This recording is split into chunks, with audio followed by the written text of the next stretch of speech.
اگلی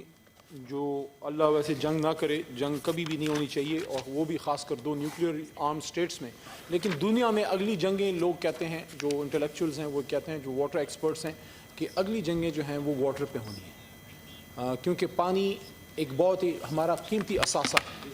اور اس پہ ایک سوال بھی آ رہا ہے، اور میں سمجھتا ہوں ہمیں اپریشیٹ کرنا چاہیے جو اس وقت پاکستان میں کہ 50-60 سال بعد ایک نیا بہت بڑا پروجیکٹ جو مومن ڈیم سٹارٹ کیا گیا ہے عمران خان صاحب کی حکومت میں، بہت بڑا سٹیپ ہے، اس پہ سوال آ رہے ہیں، تفصیل اس پہ میں بات کروں گا، لیکن یہ اگر ہم نے اپنے پانی کا خیال نہ کیا اور ہم نے ایون اپنے روزمرہ کے استعمال میں جو ہمارے شہروں میں واٹر ٹیبلز نیچے جا رہے ہیں، جو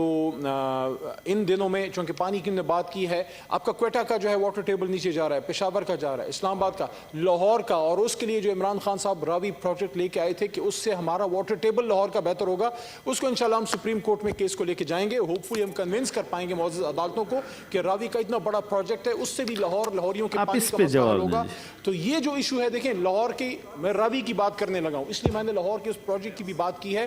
کہ وہ کیوں اہم ہے، تاکہ لاہور اور اس کے گرد و نواح کا واٹر ٹیبل اٹھے اوپر۔ تو یہ اس وقت میں آپ کو ایک فگرز دوں گا، سن کے آپ کو جو ہے دکھ ہوگا کہ 1947 میں جو ستلج، بیاس اور راوی، جو پھر انڈس واٹر ٹریٹی میں ان کو حق استعمال دیا گیا، اور چناب، جہلم اور انڈس ہماری طرف رہ گیا،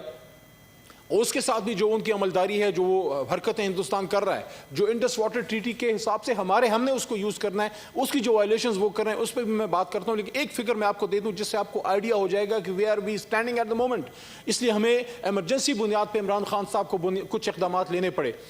راوی، ستلج اور بیاس 1947 میں 29 ملین ایکڑ فیٹ پانی اس میں موجود تھا، 29 ملین ایکڑ فیٹ پانی، اس وقت جو ہے وہ 1 سے 2 MAF ہے۔ ایک زمانے میں 47 میں راوی، ستلج، بیاس میں 29 ملین ایکڑ فیٹ تھا، آج جو ہے 1 سے 2 ملین ایکڑ فیٹ ہے۔ ہمارا جو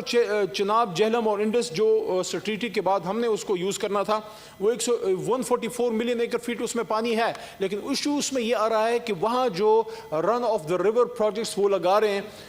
ٹریٹی کے مطابق وہ لگا سکتے ہیں، لیکن اس میں جو وہ چینجز لے کے آ جاتے ہیں، جو 4-5 مین ایشوز پہ ان کو چینجز وہ کر دیتے ہیں، سپل ویز میں، پاور انٹیک میں، آپ کی جو فری بورڈنگ ہے، اور اس کے ساتھ ساتھ جو ریزروائرز میں جو وہ کرتے کیا ہیں، وہ کرتے یہ ہیں کہ